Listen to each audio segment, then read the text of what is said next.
Sustainability, the Potsdam Dialogues, Science for a Safe Tomorrow.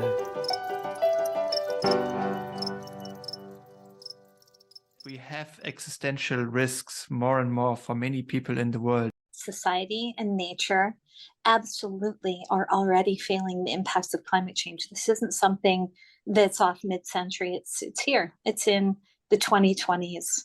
Smallholder farmers are facing these existential risks, the bitter taste of loss and damage.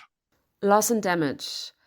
Two rather abstract words, I feel, that describe a scenario where the impacts of climate change are so bad that the damage is irreversible, so that countries, communities, and ecosystems cannot adapt anymore. I'm sure most of you have at least heard of the concept in the past few weeks, as it was really big in the COP27 coverage. And so the question now is, who actually supports countries that already suffer from extreme events like droughts or floods due to climate change?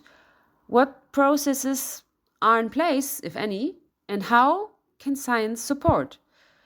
To get a bit of a better understanding what's at stake, I'm glad we have two great guests today here at this end of the year Sustainability Podcast edition. Koko Warner is currently still working at the Secretariat to the UN Framework Convention on Climate Change, what most people know as UNFCCC. And I'm saying still because as of next week, mid-December, so to say, Koko will take on a new position outside UNFCCC. But for the time being, when we are recording this podcast right now, Koko is still with UNFCCC. And yeah, Koko, why don't you tell us a bit about the UNFCCC Secretariat and your work there? Great, thanks. What I work on is bringing the human face of climate change to this big world of global climate policy. We work with Indigenous peoples. We work with people dealing with migration and displacement. We work with scientists. So we work with all of these different stakeholders to try and figure out what do countries need to know in order to scale up adaptation action. Perfect. So from Koko's technical and negotiating side, we're going to jump over now to the science side. I'm also very glad that Christoph Gornott joins us today. He's an agricultural scientist and leader of the working group Adaptation in Agricultural Systems at PIK. So that means basically he looks at what does climate change do to small farmers. So how can and how must they adapt when growing coffee beans, for example? So everybody who likes their morning cup of coffee, this is going to be very interesting for you. So welcome, Christoph, and yeah, please tell us a bit more about your research. Yeah, thank you very much. And thanks also for the invitation. We are working a lot also on the interplay or how to implement adaptation in the global south. What are barriers that adaptation is so far not implemented enough? And what could we make better with respect to adaptation? But I think more and more we are coming to the point that also adaptation has certain limits also with ongoing climate change. And here I think we are also talking more and more about the effect of loss and damages. Great, Christoph. You're jumping right into the debate that I wanted to get your views on loss and damage. I think this immediately rings a bell about the horrible Pakistan flood damages and the one, if not the only key outcome of COP27, mainly this loss and damage fund that was established. So, Koko, you are an expert when it comes to loss and damage. What's your take on this fund? I'll be the optimistic one, Christoph. You can maybe provide your additional views, but there's a lot of media attention on a fund, which is part of this decision. The part that I find even more exciting is the potential for shifts, those 1% shifts in the way that our world works, in the way that the finance system works. There were prime ministers talking about innovative tools. Maybe some prime ministers were talking about new arrangements for debt. Some were talking about different domestic tools that can be used to help finance some of these climate change impacts. Some are domestic, some are international, some are regional. They're all geared towards stability. And what's going to be important in this next year is to see how do ministers talk about that? How do the heads of agencies like the regional development banks or the world development banks, et cetera, how do they actually think about how we can change our systems to chart that new course towards stability in the face of climate change? Yeah, definitely. Thanks, Koko, also for giving this good overview. I think we had a good debate on loss and damages and how they could be addressed. And we have, you mentioned this already, the fund established. That's very important. I think there's still not very concrete. We still have to formalize this better on how we distribute the budget, how we address loss and damages correctly. But I think we are moving. This is good, and we are moving in the right direction. This is even better. So, but I think we have to accelerate our speed, which we move. I think this is also important. And I think the German government, they have launched the Global Shield with 170 million euros. That's very good. I think this goes exactly in the right direction of addressing loss and damages, acknowledging that they are there, and also talking about compensation. I think this is really important, not only acknowledging loss and damage, but really talking about compensation mechanisms. We also know, of course, that 170 million euros will not be enough to address fully loss and damages. We only give you one number when we talk about the floods, which we have seen in Pakistan. They have caused losses of 50 billion US dollars and another 15 billion on losses. So for a single event. And I guess we have to go deeper in this and try to address this more and more. And I think I also wanted to take the point what Koko took in addressing this on all levels. I think often loss and damage is associated with small island states and sea level rise. That's very important. But we see also in many other sectors losses and damages. And the agriculture sector is really key on this. Seeing also there farmers investing more in soils, being able to reduce the risks of climate change for them, having very concrete measures like agroforestry, like agroecology. These are measures which could also bring farmers to a different level to cope better with the risks of climate change. Okay, so what I take away here is that you are both cautiously optimistic when it comes to COP27 and the results, which is great to hear, to be honest, because 2022 did not seem like such an optimistic year. With the ongoing pandemic, with the horrible Russian war of aggression, the energy crisis, inflation, it almost seemed like climate topic took a bit of a backseat, if I can say that. And even though we had more than enough extreme events this year, with the long-lasting heat, burning forests in Europe, parts of Africa facing the worst drought and food crisis ever. So if you look back at the last few months, at the year, where do we stand now? What's your assessment, Christoph? Sure, I guess we are seeing more and more the effects of climate change. So climate change is already affecting our daily life. And I think this is what we have to acknowledge and where we have to invest also more and more. I think when you have just named all the crises which we have, and on the other hand, it's also so important not to lose track, to get ambitions high with respect to addressing climate change, having our mitigation goals high.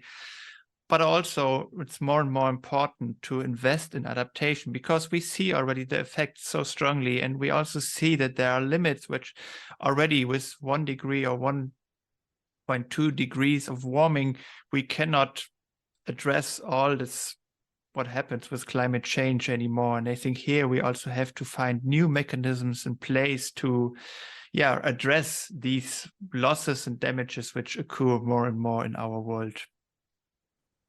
Yeah, thanks, Julian and Christoph. Just adding on both to that, I think that issue of emissions are higher than ever, and there's a trajectory for human action.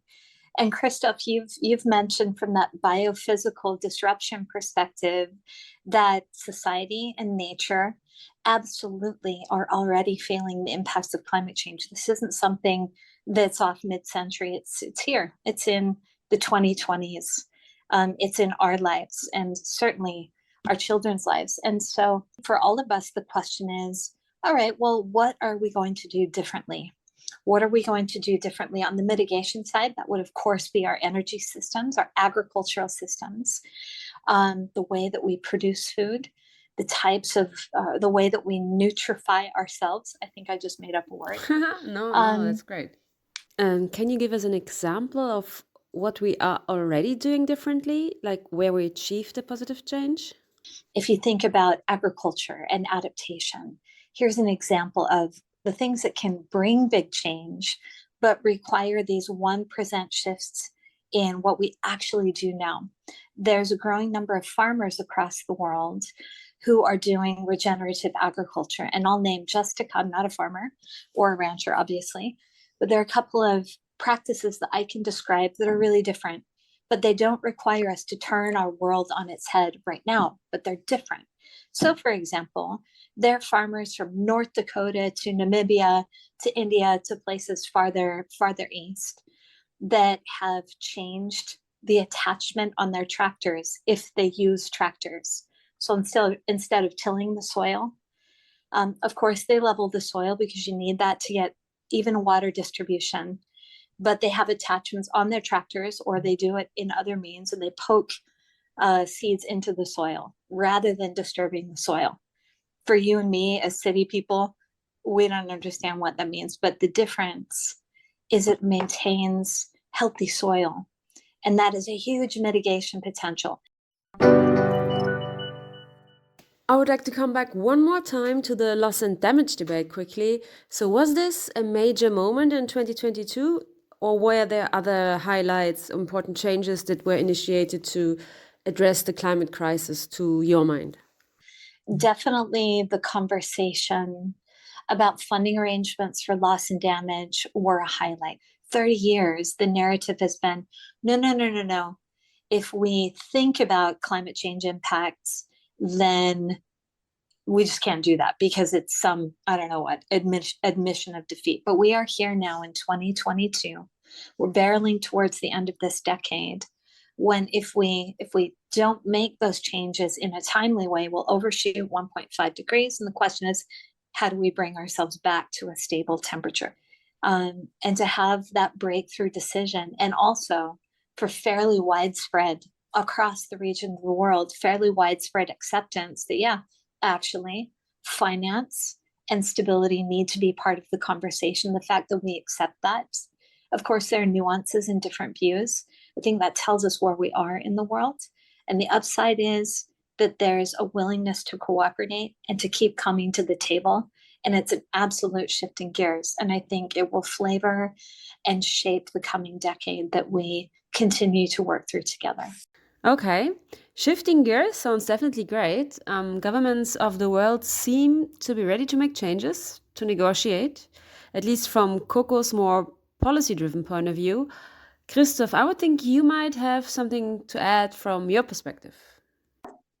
Yeah, definitely. I agree what Koko said. This is very important, and we need this transformational shift so much, but we need this also on all levels. I think also Koko has linked to this. Of course, the governmental level plays an important role, but we have to include the society, we have to include the businesses, and all have to take their part. I think otherwise we cannot talk about a transformational shift if we only see this on a national level or in international negotiations. I think we really have to take the smallholder farmers into this, and we have to work with them. And then we also need local perspectives. We need local answers to address the climate crisis. And I think that's very important.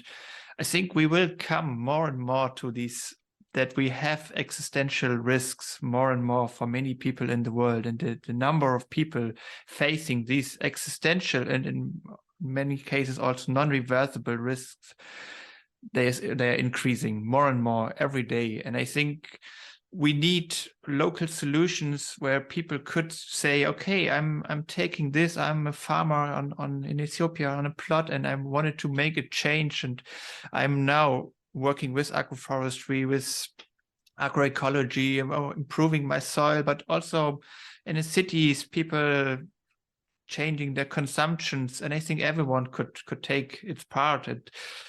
This is very important. So we also have the decision in our hands when we decide for a coffee every morning. Oh, wait a second. So what does my cup of coffee have to do with climate change? coffee is a very sensitive crop, is directly affected by climate change. But we also see more and more that smallholder farmers are facing these existential risks, and they cannot longer stay on their ground. They have to migrate. They are losing their homelands, and they are losing productive assets. And I think this is nothing what could be just built back after a certain time. So once an asset or once that productive land is lost, you could not establish this somewhere else, because then often you don't have the knowledge, you don't have the facilities, you don't have the value chain. And this makes something, this reduces for us the quality of the coffee, but for the farmers, it is a loss of lives, it's a loss of livelihoods. Yeah, ironically, you will also taste this with your every morning cup, because the quality goes down further, because there are not more productive land where coffee can be grown. And this will give the coffee some bitter taste. So in the end, the bitter taste of loss and damage. Oh, wow. I think drinking coffee in the morning might never be the same. So now from promising global climate politics at COP27 to local Ethiopian smallholder farmers and their existential risks and the bitter taste of loss and damage, I'm just very bluntly jumping to the last question for today. Looking ahead, will 2023 be a decisive year when it comes to climate action? Koko? And I'm nodding my head vigorously. Absolutely. First of all, for listeners, you may, if you're following global climate policy or international climate policy, you'll know that it is a process. And and the reason I say that is I was listening to a youth advocate at COP27 kind of say, we don't need another COP. And then, of course, since I'm a Secretariat person, like, oh, but we actually do. We need lots of COPs in the future, because it's a process of countries coming together along with all of these specialists, academics, researchers, practitioners, every sector you can imagine. We all need to convene. It doesn't have to be the way that we do it now, but it's really important that people convene, say what they're doing, talk about the results, recommend, decide, coordinate, and keep going. And we need that in an organized process. So with that said, 2023 is a watershed year because of the first global stocktake of the Paris Agreement. For those of you who are going to be following climate policy even more because of the speech that I just gave about how great climate policy is, you'll know that the Paris Agreement has 2 5-year cycles. Every 5 years, all of the countries come together and assess collectively, are we on track? Are we keeping global temperatures well below 2 degrees? And so much the better if it's below 1.5 degrees. And to make sure that countries are making those real changes in what they're doing so that society can enjoy stability and be safe. And that's what the stocktake is about. And that's culminating this year. Great. So another COP, global stocktake. What else is in the pot for 2023, Christoph? To keep the Paris Agreement, I think it's important that we accelerate our ambitions.